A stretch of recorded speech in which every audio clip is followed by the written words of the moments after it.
What's up, everybody? Good morning. Welcome to a hump day edition of Morning Scone presented by Brock, the Baton Rouge Orthopedic Clinic, and Hudco Roofing, hudcoroofing.com. Do business with someone you know. Hudco Roofing, hudcoroofing.com. LSU baseball. Run rules Grambling last night. So Grambling got 2 runs in the first because of, wait for it, defensive miscues. And then LSU stormed back, and the offense did a number on the Tigers there. We did see a lineup shuffle. We saw Dylan Cruz lead off, and Barry go to the 2-hole, and Doty bat third, and Trey Morgan bat cleanup. But in the field, we saw Doty go to third, and we saw Collier Cranford inserted shortstop, and Barry went back to right field. And immediately, you had issues. In the first inning, Grambling got 4 hits. Only one of them was actually a hard hit ball. 2 balls were hit to Cranford at short. Both were ruled hits, but both were... Well, the first one, he was kind of shaded toward the bag after the double, and so it was a tough play ranging to his right in the 6-hole. Couldn't get to it. But the next one was a grounder to him that he could have gone to second for the force, and he just took way too long through to first, and the runner beat it. Base hit, but again, 2 bad plays. And then 2 runs scored on a ball to right where Barry misjudged it. He should have charged. Instead, he went back, and then trying to charge, lost his footing a bit and couldn't get to the ball.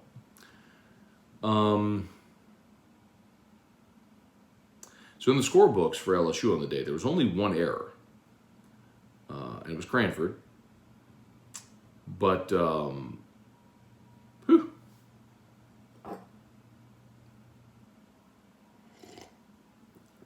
anyway. So Tigers win 16-3. I don't know that if you're Jay Johnson, you feel any more confident today about your defensive changes, but that's why you try it in a midweek game. You shake things up a bit. But LSU had 16 runs and 18 hits. They run-ruled him after 7. So Grant Taylor, you're going to look at 2 runs and 4 hits, and you'll be like, man, no. That it wasn't his fault. Like, defense behind him really let him down. Saw Garrett Edwards pitch last night, which is cool as well. So let's see what else. Pels win last night. So Pels clinch a play-in berth. And the Lakers are officially eliminated from the postseason. The Pels are going to get that pick. The Pels are going to get the Lakers top 10 protected pick back. And how incredible would it be if that pick ends up winning the lottery? If that pick ends up number 1 overall or in the top 3, and the Pels get it back, it'd be amazing. Okay, let's say some good mornings. I want to remind you, normally Wednesdays we do nightcap. There will be no nightcap tonight. Tonight, I begin a journey with T-Bob.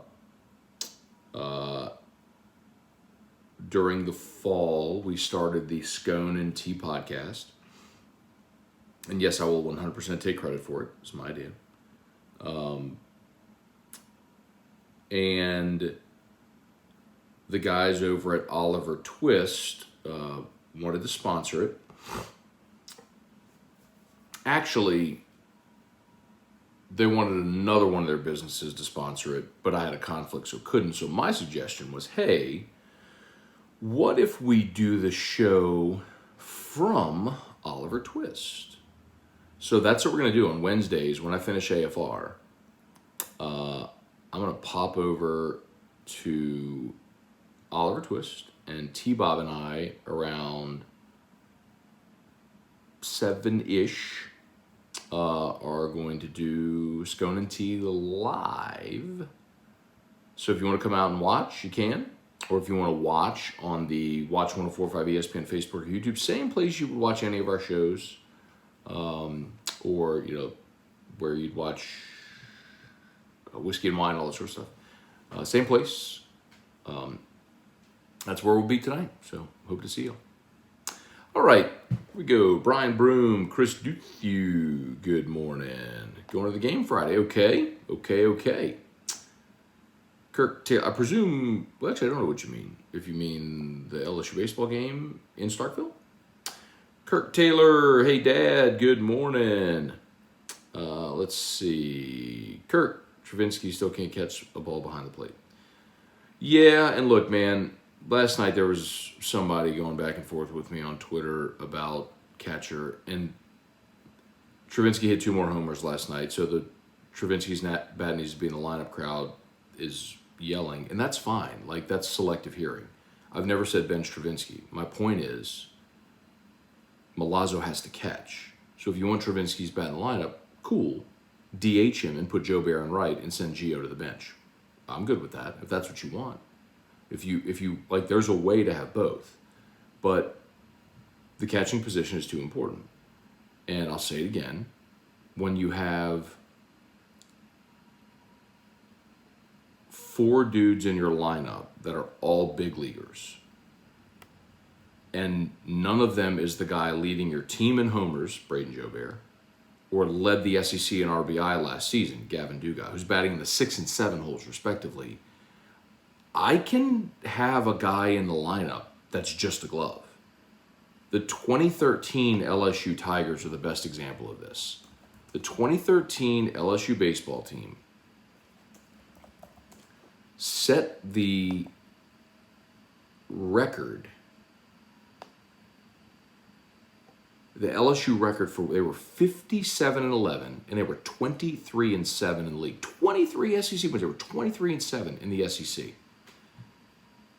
And Andrew Stevenson was in the lineup hitting 190, and Ty Ross was in the lineup hitting 215. And the reason is because they played catcher and center field, 2 premium defensive positions, and the other 7 guys in the lineup all hit 300. So, like, you can do that. Albert Pujols hit 190 last year. Corey Seager hit like 150. Anyway. Charlie Gale, Ryan Amanda Guidry, Kirk Taylor, Deborah Cowart, Brian Wynn, Jason Horn, go Pels. Yeah, indeed, man. Y'all jump on the bandwagon if you're not yet. Dale Broussard, can Joe Bear play defense? Barry is a liability everywhere they try to hide him. That's true. Barry at the next level will either be a DH or first baseman, and that's what he will be at the next level. But they like Morgan at first base because he's a good glove over there. He's a plus defender at first, but Morgan's not going to play first at the next level. Joe Bear was playing in right field in preseason. They were working him there. And Barry was having issues at third, which is why they moved Barry to right.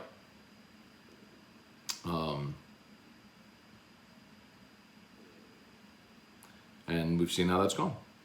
I mean, but this is what you have to, this is the part that you have to reconcile, right? Fans are complaining about the defense. I get it, defense is bad. Well, do you want defensive changes? If you want defensive changes, then you're going to take good bats out of the lineup. That's just the way it's going to go.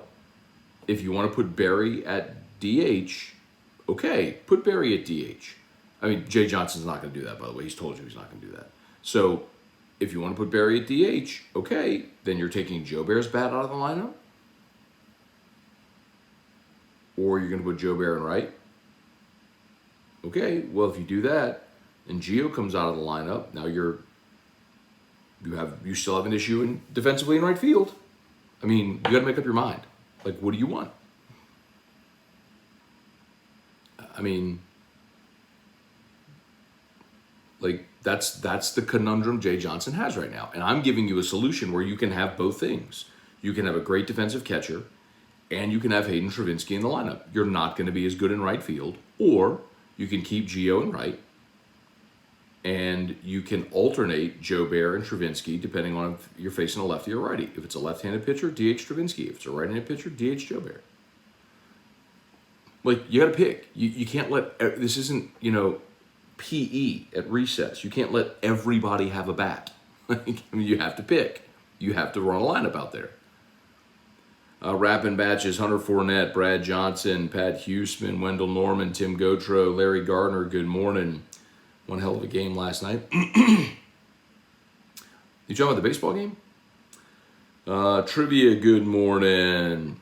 Strong side, morning Scone. Good to see Beloso at the plate. Yes, thank you for mentioning that, by the way. The coolest part of last night was Cade Beloso getting back out there. I mean, he was going to be your opening night DH, and got injured in the hype huddle right before the game.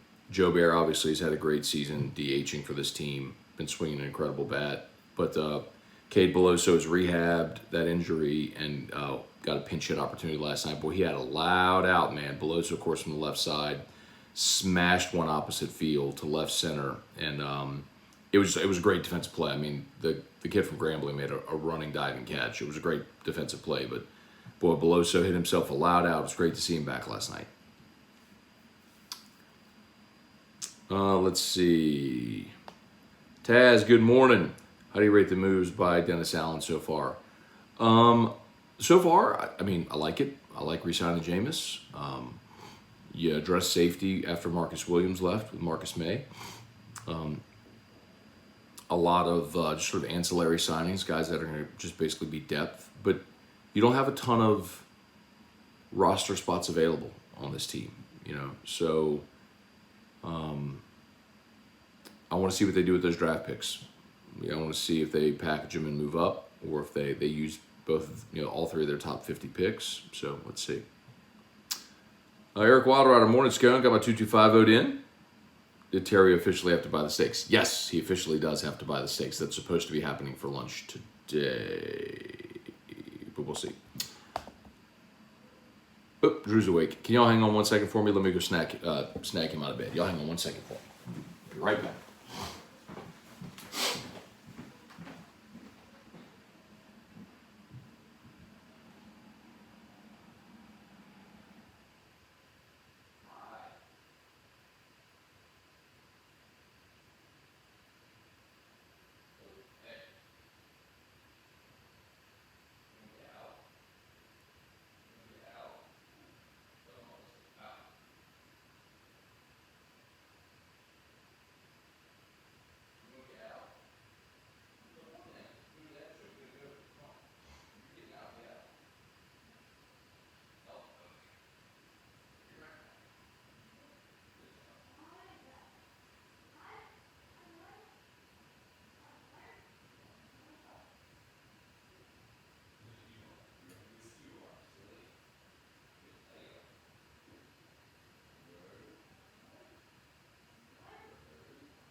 You want to come say hi to Dad Show?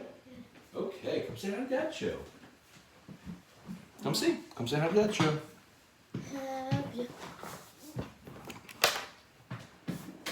Come say hi to Dad Show. You want to sit in Dad's lap? Okay. Okay. Say good morning. Say good morning. Say hi, Dad Show. You say hi, Dad Show. I love you. Good morning. All right. Let's see. Where are we? Okay. Pat Huseman, what's the magic number of SEC wins to host a regional? There really isn't one to host, Pat. To be a top 8 national seed, 20-10 gets it done. To host, I'd say probably in the 16, 17 range. You do that, you're probably going to host. Let's see. Jesse Brown, morning, Matt. Do you think Taco Charlton will be a productive player or camp body? I think he's more than a camp body. And I did, by the way, a segment yesterday on AFR about Taco Charlton. That video should be coming today on the AFR YouTube channel. But I think my theory on him is that you have a super athletic guy, former first-round pick. Sometimes those guys hit and they're Von Miller, and no matter where they go, they're going to be productive. Sometimes you have guys that have to fit in the right system that knows how to specifically use their skill set. So I'm hoping that's the case. Sean Comiskey, morning, Matt. Understand Jacob Berry is going to be a first rounder. I don't see it. Is it every game he seems to have defensive miscue? Sean, he's also got an 11-game hitting streak, and he's hitting 360, and he's going to be a first baseman DH at the next level. And if you watch Major League Baseball, you know everything is basically a strikeout or a homer now. At the Major League level, they'll take 1 for 4 with 3 strikeouts if the one is a 3-run homer. That's just what the game's become. Strong side. Why was Milazzo a late scratch? Don't know. I didn't hear the explanation. Brad Johnson, Hunter Fournette. We'll find that out today. Jay Johnson does have media availability today at 12:30. I think it's Jay and players. So we should get some more info today. Hunter Fournette, Brad Johnson, nightcap on the road with T-Bob. Well, it's not nightcap, remember. Nightcap started at 9. This is Scone and T. But I can't justify doing AFR, then going straight from there doing Scone and T, getting home late, and then firing up nightcap. So I have to spend some time with my family. Taz, being the Saints knew about Jenkins' retirement all along. If our defense struggles because we didn't make the right replacement, who is to blame? I think they'll be fine, dude. Don't worry about it. Because you have an in-house option if you want to kick C.J. Gardner-Johnson back, or they might sign Tyrann Mathieu. They're not done, bro. They're not done. Eric Wildrider, a little bit of devil's advocate. Any concerns? C.J. Gardner-Johnson and Matthew's skill set have too much overlaps? None at all.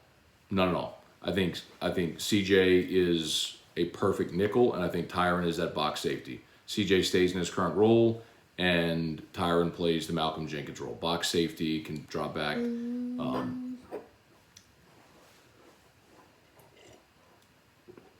Can drop back in coverage, great leader, all that stuff. I think Tyrann would be replacing the guy you just lost. Brant Roban, rather have issues and lose now than fix it rather than postseason. Absolutely, Brant. And listen, teams are allowed to get better. It happens every year. Teams are allowed to get better. I'll keep saying it. They started 1-8 in conference last year. 1-8, and they finished 13-17. So, they went 12-9 the rest of the way. So they were above 500 the rest of the way. And this team will do that. They'll be okay. Hunter Fournette, Matt, I want my cake needed too. Is that too much to ask? Alex Barnes, Matt, Mama Scone's awesome. Love listening to her yesterday. Thank you, Alex. Yesterday was Mama Scone's birthday. Huh? Whose birthday was yesterday? Whose birthday was yesterday? Mm-hmm. And whose birthday is today? Whose birthday is today? Whose birthday is today? Yesterday's birthday. Yesterday was Momo's birthday. Today is Mimi's birthday. Mimi's birthday is today. Momo and Mimi's birthdays are back-to-back days. What'd you think about that? Is that crazy? Okay. Is that crazy? Y'all smash that like button if you're watching on YouTube. Facebook, like the page, share the post. As always, shout out to Brock, Baton Rouge Orthopedic Clinic, and HudcoRoofing.com. yes, Hudco Roofing and HudcoRoofing.com. Very good, Drew. Very good. That's my boy.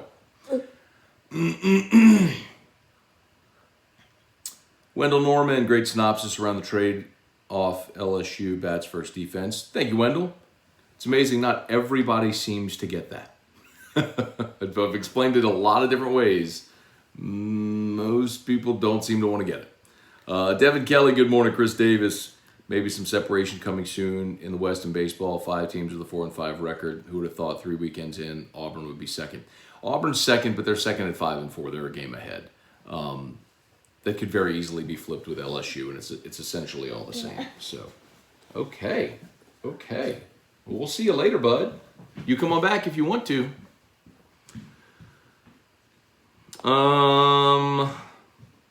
Let's see. D. Good morning.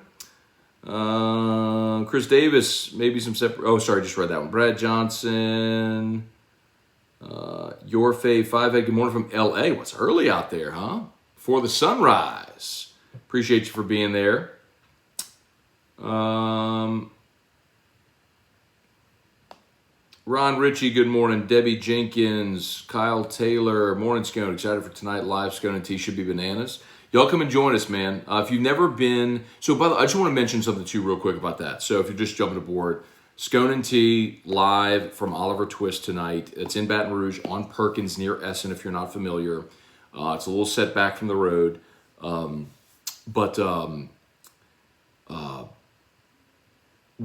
they have an amazing whiskey selection. In my opinion, the best whiskey selection in Baton Rouge. It's not just whiskey though, it's basically anything you can imagine. It's one of those places like wall to wall, floor to ceiling, like you have to climb up on the ladder to get stuff on the top shelf. Like they have everything. So I love it. It's a great place. And I say often, before you buy a bottle of something, you should always try it. That's a great place to go to try it. Well, one of the things that we met with them yesterday that they want to do during Scone and Tea is they want to do a break-even bottle. So basically, they're going to take a rare bottle and basically sell it at cost, sell pours at cost to them until the bottle's gone. So the first one they're going to do today is the Blackened Willet. So I'm really excited about this. So if you're not familiar, Willet Rye is one of my favorite ryes. And Blackened is their specialty collab they did with Metallica. And they actually aged the barrels in a room playing Metallica music. So that's a little bit of a gimmick, I get it. But supposedly it's very good, and I'm excited to try it. So it's $7 pours for Blackened Willet. Like it's a bottle you can't find. It's allocated. And if you did, you're going to overpay for it. So they're going to do $7 pours of Blackened Willet. Like, that's crazy. Like, I mean, my guess is you'd probably be looking at like a 4 or 5x markup on that typically. You know, if you went to a bar and wanted to pour a Blackened Willet, they'd probably charge you $40, you know. So anyway, so that's another really cool way or reason to come by and check us out.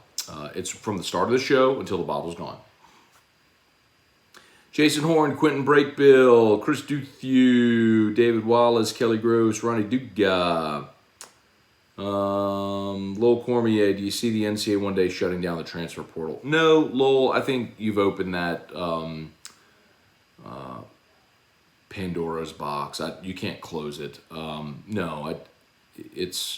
They did it to, and again, I want to be clear about this. I'm good with the transfer portal. Very good with it. Because it benefits the student athletes. The people that don't benefit from the transfer portal are coaches trying to manage a roster. I don't care if you're making 7 figures, 8 figures, if it's harder for you to manage a roster, figure it out. Don't care. Trey Fisher. What's up, Trey Fisher? That's Trey Fisher, a.k.a. Colonel Pickering. Good to see you there, Trey. Hope you're having a great day. Brian Wynn, Matt, do any of the LSU basketball players currently in the portal might return to LSU, or are they all gone? So officially, they all have the opportunity to return. I can't see any of them returning. Charlie Cavell, Jason Horn, David Tolson. Always nice to win a midweek game after a tough weekend. Yep. Craig Straub, thinks Zion might be back if the Pels win the play-in.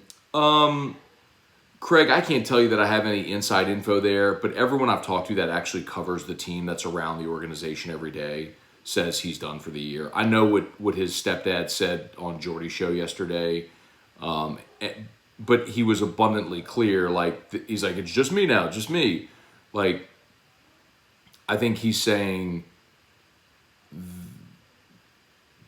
that the reason Zion isn't playing is the Pels, not Zion. So, but either way, I don't think he plays this year, no.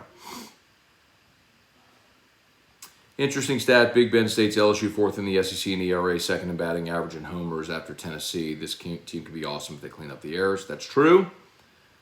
Deborah Cowart, Ryan, Amanda Guidry, Steve Cole. What's up, Steve Colson? Good morning. Chance Babin, LSU Pro Day is today.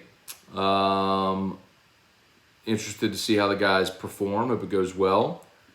Chance, Justice Hill seemed like a good kid. Enjoy the interview. Yeah, thanks, man. So Justice Hill, Murray State transfer, was on AFR yesterday in the second segment. So if you go back to the Watch 104.5 ESPN YouTube channel, scroll up 15 minutes into the show from yesterday to AFR from yesterday, you'll see the Justice Hill interview there. He did a really good job. I was excited to talk to him. Very candid, honest. Seemed like a really, really good kid. Certainly loves Matt McMahon. The reason he's here. Said he did think about the sanctions as a possible deterrent, but it is 7:57. Okay, well, Drew's already awake, so I gotta bounce. But anyway, all right, y'all. By the way, tomorrow is the last day to vote for Best of 225. Tomorrow is the last day to vote for Best of 225. If you have not done it yet, please do so. I just posted the link. I was nominated for Best Radio Personality. 104.5 ESPN nominated for Best Radio Station. So please vote. It's free. All you need is an email address, so you don't have to be in Baton Rouge. So please vote if you can.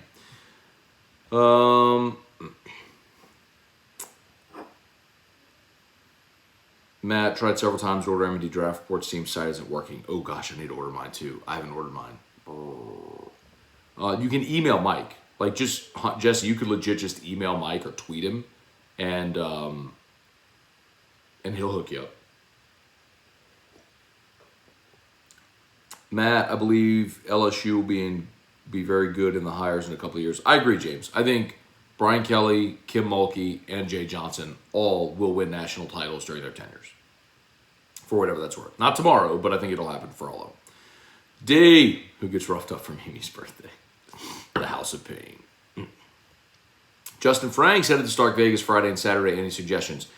Ask Rivers. I really have no idea. I've been to Starkville. It's been a while, but I've never stayed in Starkville. I always stay in like Columbus or somewhere like that. So I really don't have Starkville recommendations. Sorry.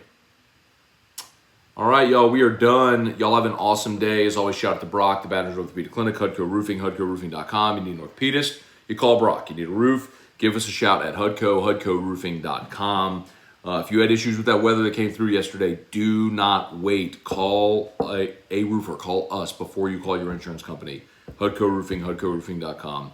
Do business with someone you know. Hudco Roofing, HudcoRoofing.com. Okay, y'all have an awesome day. We'll see you for LSU Daily Podcast, AFR at 3, Scone and Tea, live from Oliver Twist at 7-ish.